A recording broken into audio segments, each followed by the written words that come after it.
আমরা যারা ওয়েট কমানোর জন্য ভাবছি, প্রত্যেকটা দিন ভাবি লাঞ্চের জন্য কি খাওয়া যেতে পারে, তাই প্রত্যেকটা দিন এই ভেবে ভেবেই পাগল হয়ে যায়।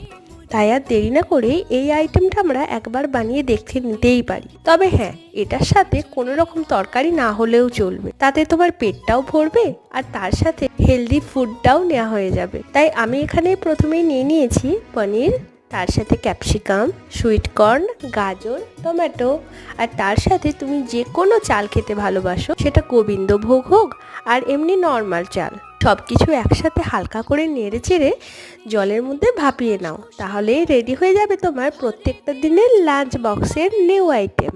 ভিডিও দেখলে হবে না, অবশ্যই একবার ট্রাই করে দেখো, কেমন লাগলো অবশ্যই জানিও। তবে আমি এখানে মটরশুঁটিও নিয়েছি, তোমরা যারা খেতে ভালোবাসো না ওটা স্কিপ করলেও করতে পারো।